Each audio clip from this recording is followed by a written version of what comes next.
of the earth. Like, this gang, entire you telling me being a mystery to this see this, day, you open up the leaving door, us with only theories. you're lying, gang, you're not opening that door. The There's first no and way most niggas popular opening that theory is door. that this girl was an escape. What? Yeah, I don't wanna blame.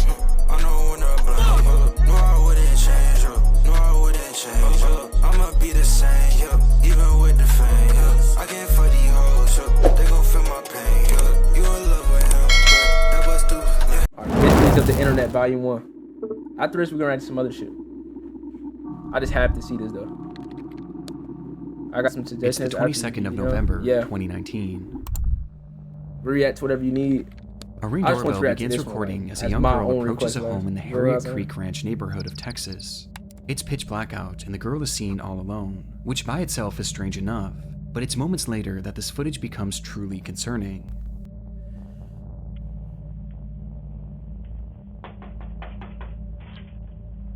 Help, please. Yo,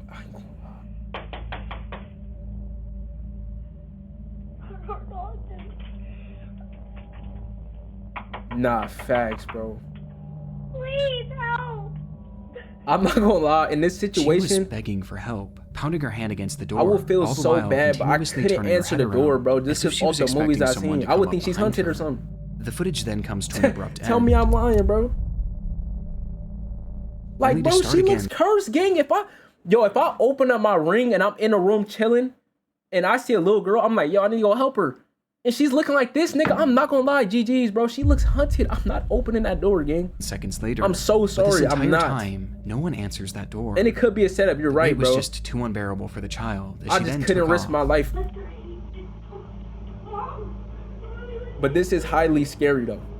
I would have called the cops, though. That is one thing I would have did. Yelling incoherently in the street before running out of view of the camera. I don't get enough firepower. I ain't going. Frustratingly, this footage was I only need to viewed come by the door with well big chops, gang. There's no other way. That this was a property that they rented out rather than lived in, with it being unoccupied on that night. But after seeing the video, the homeowner immediately contacted law enforcement and shared the video online in the hopes that more information would come forward, as it seems that neither they nor the police had any idea who this child was or why she needed help.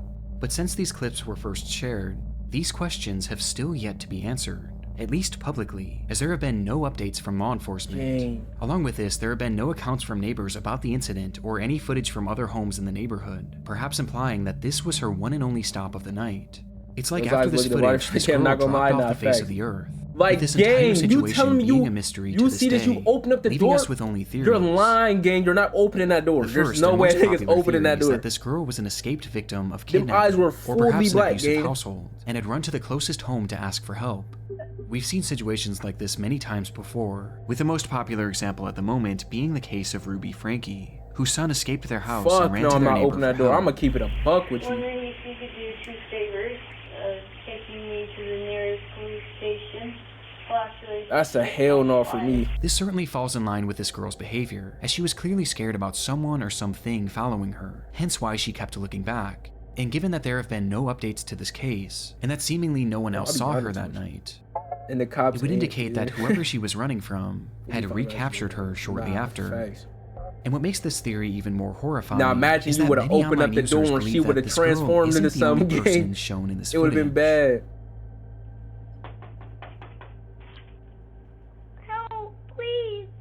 As in the background, some can see what appears to be movement behind the bush, and potentially even a figure. Yo,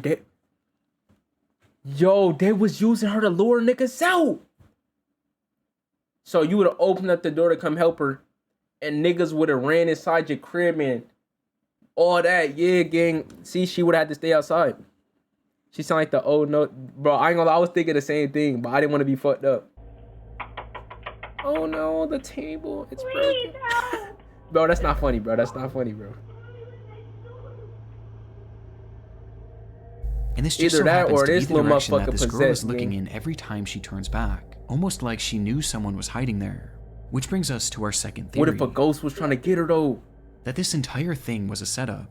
The belief here is that this girl was coerced into going up to a stranger's home to beg for help, so that when this unsuspecting homeowner would my nigga McLovin, yo, he guessed the game. Do this would then rush into the home and rob the person. This could explain why she was looking at that bush so frequently, She baiting the people as that's out where waiting this for some person new or these victims to persons would feed. have been hiding, Nah, and she was facts. looking to them for guidance. My nigga perhaps make loving unprepared for the guesses though, homeowner bro. not to open their door. On point too. Both of these theories are disturbing in their own right, and both clearly indicate that this girl is in need of help, regardless going of what with the theory situation two, though. is. Theory two But only still, seems there's right. been no confirmation as to whatever happened to this child, even despite the public interest. One of the biggest talking points online came from some theorizing that this girl might be Serenity Denard, a then 9-year-old girl who had gone missing in February of 2019 from a children's facility in South Dakota, who looked eerily similar to the child shown in this video. But in my research, I was able to find a Facebook post from one of Serenity's mothers, who shared that they were in fact aware of the video, and that they had actually contacted law enforcement about it. And in her post, she claims that investigators told her that the girl had been identified at some point, and that she had lived in that neighborhood, with there being no further elaboration as to why she was asking for help. Yo, these videos This is are mad quite literally entertaining. one of the only updates I was able to find, but unfortunately it was one that I wasn't able to confirm, and it also fails to explain what exactly happened to this girl. Definitely a leaving this setup though. footage There's and no this other entire scenario You know what I'm saying? as one of the many mysteries of the internet. That seems fishy. Nah, facts.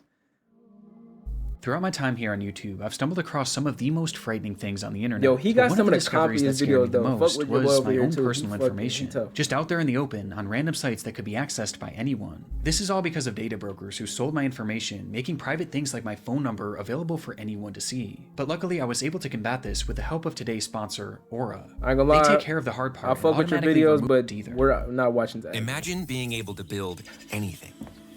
For any we gotta reason, watch another in ad. any style. Don't worry, chat. Next time we will be buying YouTube Supreme, whatever the fuck that shit called, no ads. Austin, a new chair. This chair is fucking ass. This shit right here, don't move, gang. This shit is just like in the way. North Amsterdam had witnessed a black Mercedes speeding down the road and was now desperately trying to keep up with it. But the effort I was didn't to know no what that shit avail, was called. as the Mercedes would soon Ad disappear free. from the officer's view. And when it would come back into view minutes later, it wasn't moving. It was instead left abandoned on the side of the road, the driver's side door hanging wide open, and the driver himself being nowhere to be seen, leaving that officer alone with the suspect's car, but no suspect. However, the vehicle hadn't been left entirely empty, as in the driver's rush to flee the scene, he had accidentally left his cell phone behind. How And long so is the each contents of segment? this Like, phone would be searched, which this quickly shit led to right the here is discovery like, of this driver's damn. identity. But for investigators, I mean, there fuck was a it, though. far more pressing finding on that device. For my niggas who see A this on finding in the YouTube, sub form the of a fuck up minute-long and head to the video Twitch. stored on the man's camera roll that indicated that this driver may have been involved in a crime far worse than just speeding.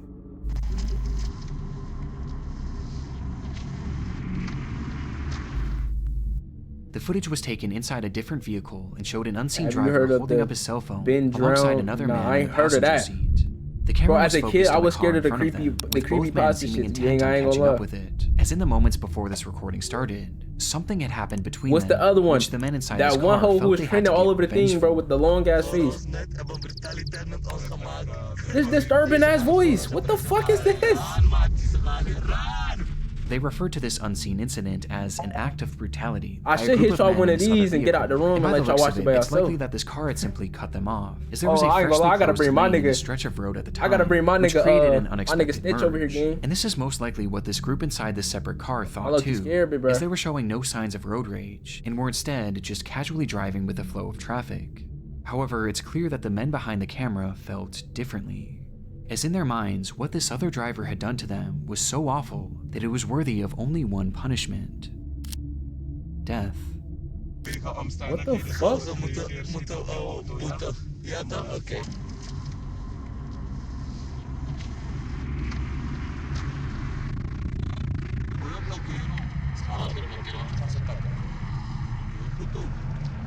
Yo, these niggas think they playing GTA?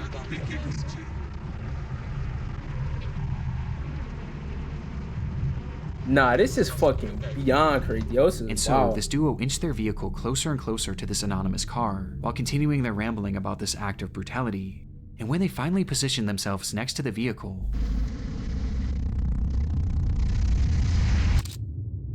They dumped the the mag man in on the them passenger boys. seat brandished a pistol and pointed it directly at the driver of this vehicle. The footage from here is incredibly shaky, and the window had been rolled Hey, yeah, the down, causing cameraman the is a audio to peak fucking and become dickhead, distorted gang. and indecipherable.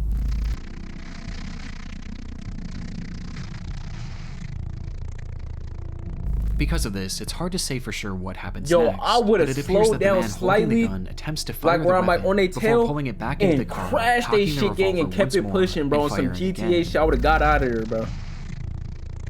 You're gonna keep trying to speed past and yo, they have Blick out the window, gang. What are you doing? To which both men erupt with laughter and begin celebrating before the recording stops. They started celebrating? Based on the footage, it's unclear what happened to the driver of this vehicle or the other occupants, and finding this information became priority 1 for law enforcement. In their research, they determined that this video was shot on May 12, 2014 What the fuck at is around this? 9:40 p.m., 1 full month before they had stumbled upon it, and it had been taken on the A1 highway near entrance 2101. And yet, when they checked their files to match this information with any of their I don't know cases, who this nigga think he is. He think he realized John that Wick, gang. there was no record of this incident. This crime had never so much as been reported, despite it seeming to depict a shooting in the middle of a busy highway. To make matters more confusing, police were able to track down the men who took this video and carried out the actual attack, and yet neither of them claimed to know what happened to the people that they shot at, and both refused to elaborate any further, leaving investigators in a strange position. They had undeniable proof of a crime, one that at the very least was attempted murder, and they also had their suspects. They just didn't have any victims. And so they studied the footage even more, which is when they made a disturbing revelation about these victims. Throughout the video, the perpetrators refer to the people within this car as a group of men, and while the footage we have today has the occupants' faces blurred, they were able to conclude that the driver was in fact a man. However, they discovered that the passenger next to him is clearly a woman wearing a headscarf. And most shocking of all, in the back seat was what appeared to be a child, meaning that they had been shooting at what in all likelihood back there, bro. was a family. A family? Police released this video to the public later that year under the name Amsterdam Sheet Incident Ringway A10, or Amsterdam Shooting Incident on Ring Road A10, where they revealed this footage but disguised the voices and faces of the perpetrators for unknown reasons. And in releasing this, they asked the public to come forward with any information that could help identify this family. They asked for witnesses on the scene, car repair shops that may have fixed a car with bullet holes, any hospitals that had shooting victims on or around that day, and most importantly, they asked for the family inside this car to come forward, as without their testimony, convicting these men was nearly impossible, as it wasn't fully clear what crime they'd even committed. That was 11 years ago, and to this day, no one has come forward, leaving us with only theories. The first theory is that the people shot at in this footage may have been undocumented immigrants, or perhaps one of them had a warrant out for their arrest, meaning that if they were to report this crime, or if they were to have gone to the hospital with a bullet wound, then police would have certainly got involved, and in turn they would have gotten in trouble as well, essentially forcing them to stay quiet as saying anything would put their freedom in jeopardy. Another theory is that the shots may have simply missed the vehicle, and the driver decided not to report it, with some believing that this whole situation was no big deal. But to me, this doesn't seem like something that would be so easily brushed off, especially because a child is involved, though it is possible that perhaps this family was afraid to report the crime, as they clearly knew how dangerous these men were, and feared that reporting this crime would only further put a target on their backs. And finally, there's the theory that this weapon never fired at all. This is where the audio peaking becomes a major factor, as it's extremely difficult to make out the sound of gunshots, as the gun was literally outside of the vehicle when it was seemingly being fired. But it is worth noting that investigators working the case seemed confident that the weapon fired at least once, and I also personally hear a distinct popping sound at the end. Yo, I couldn't hear that shit for nothing. But it's hard to say for sure, and it also is possible that this group was using blanks, with this all being an attempt to trick the other driver into thinking that he was in danger. But even with these theories, we still have no idea the fate that befell this family, and it's clear that they have no desire to come forward, for reasons we just don't know. Which leaves the Amsterdam shooting video, an internet mystery that may never be solved.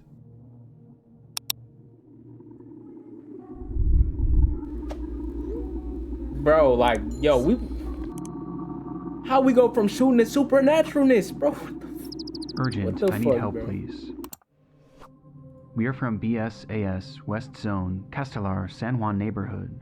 Yo, like, I know y'all just heard that eerie ass singing. Who's been missing since Friday, June 12th. If you saw her, please call. Any information will be appreciated. This post was made to the subreddit r/Argentina on June 16th, 2020 by a user named u/Naram, who asked for the public's help in finding a missing woman named Emma Kalk. And in the comments, he would offer more context, saying, "She went out to buy something and never came back. She was last seen here in the neighborhood. Sanchez and Pavan is the area where she went to buy something. She was dressed in the clothes that she's seen in the photo. She was carrying her wallet with her ID and a cell phone."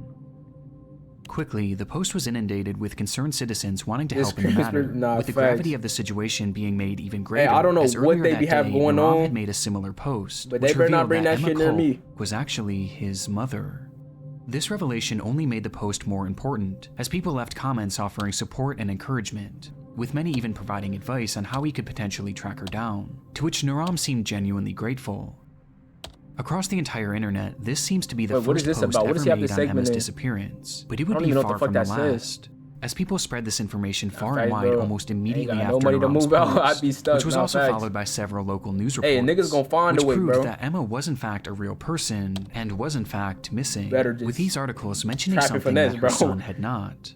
That she was feared to have been taken. I was gonna say something, but I wouldn't even say that right now. Let me not even say that. She went to her house, left her bike, and for some reason went out. I ain't even gonna say it, bro. Apparently, she did now not I think leave of it, on it's purpose, like, hell and that is no. what worries us the most. What would a nigga do?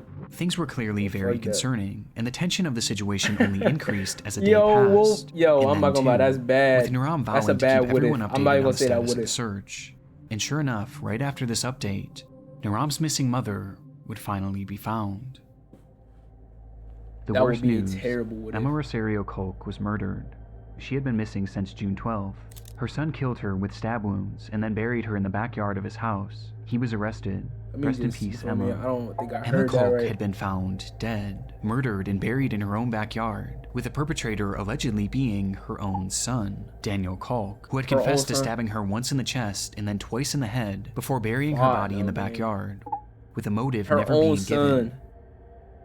The ending to Emma's search was disturbing, but perhaps the most shocking part was the revelation that she was killed by her own son, 20-year-old Daniel Kolk, which immediately called into question Naram's Reddit post, as he had claimed to be Emma's son, leading many to wonder, was Naram the killer?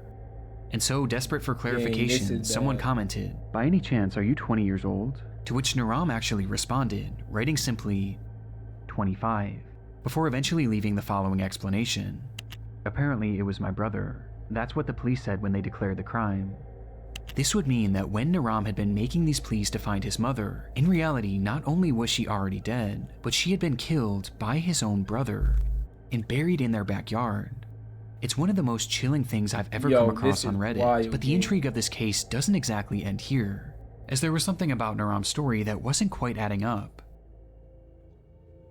Just days before the disappearance of his mother, he had left a comment on an unrelated post saying, "When I was 8 years old, I wanted to ride a bicycle without hands, according to me because it was easy. I was on the street, dirt, and I let go of the handlebars, and here I am at 19 years old, with the handlebars marked on my abdomen." In his own words, Naram wasn't 25, but instead, so this is just a mystery of a Discord user. And potentially 20 years old by the time his mother was found, which put him at the exact age range as Daniel Kolk. This prompted a wave of speculation and confusion and spawned the enduring mystery. Who exactly is Naram? While making things even stranger, digging deeper into his posting history, you can find another comment where he claims to have been working the same job for 6 years, which seemed to contradict the idea of him being 20, thus prompting even more confusion, which eventually caught Naram's attention, who responded by stating, "I didn't write that. It must have been my brother. I don't use this social network. I only used it twice for a work issue and now because my mother disappeared. This account is not mine." This recounting of events made Naram's initial story even more twisted, as if this was true, then not only was it his own brother that killed the mother he was looking for, but he was literally using that same brother's account. And again, this gets stranger. Around the same time, Naram would thank the internet for its help on the case, and then proceed to swiftly disappear, leaving the account untouched for over 2 years.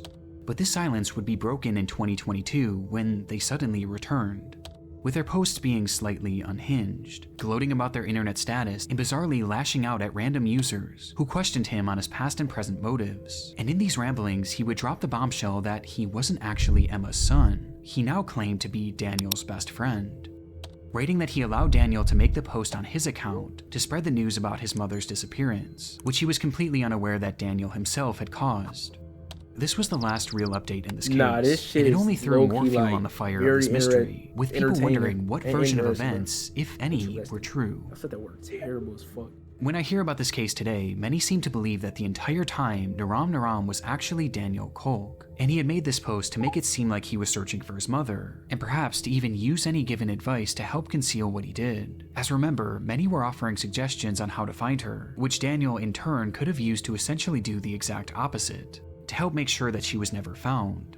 This is tricky because the account posted briefly after Daniel was supposedly arrested. However, the status of this case is entirely unknown to this day, as there have been no updates as to whether or not Daniel was actually charged, with some choosing to believe that this was him the entire time, and perhaps he was even held in prison for a few years before being released, thus explaining his 2-year absence. The story low-key threw me off. Another theory is that Naram was initially telling the truth, and that he was Daniel's brother, and that he was simply using the account to spread word of his mother's disappearance, before eventually abandoning it. And perhaps the most recent posting on this account was because it may have been hacked, which would explain the massive tone shift. Or maybe it's the most recent version of events that's the right one, and that this is actually Daniel's best friend. But why initially lie? And how do you explain the apparent inconsistencies in his age that are found throughout his posts? This entire internet mystery is one of the messiest I've ever come across, and nothing seems to make any sense, with the most inexplicable part being the very real murder at its core. A mother who was killed by her own son for no apparent reason, and given the lack of updates, it's hard to know if justice was ever served. Damn. You deserve the best. At Harbor this Freight, ad need to you come can on. afford it. Performance. We got one more. Angeline Pete's It took final several months Facebook for Angeline Pete's family to report her as missing. She had a long history of leaving home for extended periods of time, running off to join the circus and hitchhiking rides all across the Vancouver area, before eventually returning home to her normal life. But this time it felt different. None of her friends or family had heard from her since May of 2011, and it was now nearing the end of summer. This was especially odd considering that Angeline was known to be constantly texting, as well as updating her Facebook profile, with that profile now sitting completely dormant. But within that page filled with your typical selfies and normal life updates, there was one post that stood out. Right back. Let me go get the some final eats. post she ever Continue made. to watch this. This photo was posted without context on May 20th, 2011, a day that just so happened to be the very last time that the vast majority of Angeline's friends and family members had heard from her. And when looking into the context of this image, her disappearance only becomes more concerning.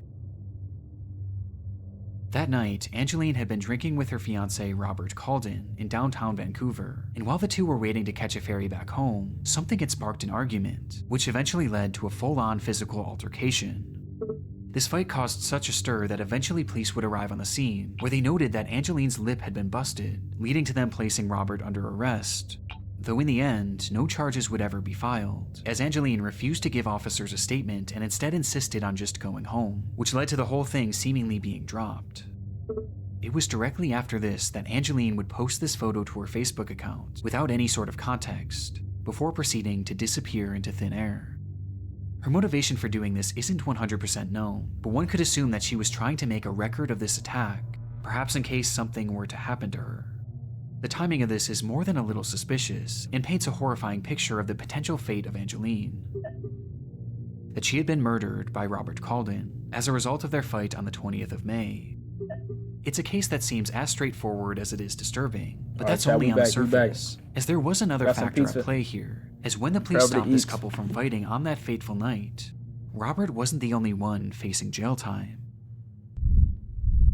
Angeline was no stranger to abuse. She had a long history of it herself, with her ex-boyfriend claiming to have suffered dozens of black eyes throughout their relationship, which had ended years prior. This violent behavior often stemmed from her trouble with alcohol, and Robert was clearly one and the same, with the two forming an extremely toxic relationship that often ended in one or both of them getting hurt. It was all too one of my normalized favorite for the foods. pair, which was highlighted by one of Angeline's final texts, where she wrote, "Gee, my lip hurts. I hate him so much that I love him." Now, I do want to make it clear that this is in no way meant to come across as victim blaming, but this is vital information for this case, as Angeline's history with violence had landed her in prison numerous times, most recently in 2009 when she was arrested for getting into a massive bar fight. This arrest in particular is noteworthy, as it carried with it multiple conditions, one of which was that Angeline was given a 9 p.m. curfew, and the other was that she was not allowed to drink, with both of these conditions being broken on the night of May 20th, when police intervened in her and Robert's fight. This meant that Angeline was now likely going to be reincarcerated, and sure enough, that same night, officers arrived at her home to question her on the matter, but she failed to answer the door, which led to a warrant being made for her arrest 5 days later on May 25th. That day, a squad car pulled up to Angeline's apartment to bring her into custody, but when police entered the home, they would only find Robert, who just so happened to be on the phone with her. And officers claimed to have spoken with Angeline during that phone call, where they advised her to turn herself in, though she claimed that she was no longer in the area, and eventually hung up the phone. This would be the last time that officers would speak to Angeline Pete, and seemingly according to Robert, she returned home and left the very next day on the 26th, and never came back. This whole revelation muddies the water in this case, and provides us with our second theory, that Angeline Pete had run away to avoid reincarceration. But there's something unusual to me about this phone call with police. Now, there's hardly any information about this case online, but from all the articles that I've read, it seems that no one in Angeline's life had heard from her after this photo was taken, with the exception of Robert. And when police spoke with her, it was only over the phone. They too hadn't laid eyes on her since the night of May 20th, prompting some to wonder if Robert had arranged for some sort of decoy to make this phone call. Though, however it happened, since that phone call, there has been no activity on any of Angeline's online accounts, and she has never deposited or spent a single cent from her bank account. From that point on, she's been essentially invisible. That was 15 years ago, and today we still have no concrete answers as to what happened to Angeline Pete. Damn, 15 with some years ago? taking this as a sign that about? something sinister had in fact happened to her, is how can you go that long without leaving a trail, and without at least trying to come back? Especially in Angeline's case, as she was a mother. Angeline had a 7-year-old son who was by far the most important thing in her life. At the time she went missing, this child was staying with her father, Angeline's former partner, but she still played an incredibly active role in his life, and she wanted to be as involved as she possibly could be. And yet, after 15 years, she's made no attempts to try and reach out to him. Again, people have taken this as a sign that Angeline has perhaps been killed, and it isn't just Robert who they think might have done this, as some believe that she may have been killed by someone that neither they nor Angeline even knew. As I mentioned previously, Angeline had a habit of hitchhiking, and she was known to do so in a way that was overtly dangerous. Gone, buddy. And interestingly, there were some unconfirmed sightings of Angeline after she went missing, with some reportedly seeing her in Port Hardy and Grand Perrier, areas that she would have had to catch a ride to. Now again, these are totally unconfirmed sightings, but what's so chilling about this is that if she had been hitchhiking through those areas, then she likely would have found herself doing so along Highway 16, which is now known as the Highway of Tears. Without getting too deep into this stretch of road is notorious for its disproportionately high number of women who have gone missing on it, and especially Indigenous women, with Aboriginal organizations claiming that as many as 40 Indigenous women have been killed or kidnapped while on this stretch of road. And coincidentally, Angeline was an Indigenous woman herself, who may have found herself hitchhiking on that very road. Angeline's disappearance is one of those cases that you can convince yourself that every theory is right. But as of right now, there's just no way to know what truly happened to her. And while this is an internet mystery for us, for Angeline's family, this couldn't be more real. Many of them are suspicious about Robert and believe that police didn't do a good enough job investigating him, as he was never even considered a suspect. But they also hold on hope that Angeline is still alive and out there somewhere, and they'll often hold events and vigils to keep her name in the spotlight, and to assure she knows that she can always come back home. And it's this hope that has fueled her son since she disappeared, as all throughout his childhood he played hockey as a way of helping to find her, with one family member saying, "That's why he wants to play hockey. So if he gets famous, his mom will find him." Damn. Yo, that's deep. Yo, that's sad too, bro. That's very sad. I'm praying for them niggas though. Damn. WVid, bro. Clap it the fuck up for this boy.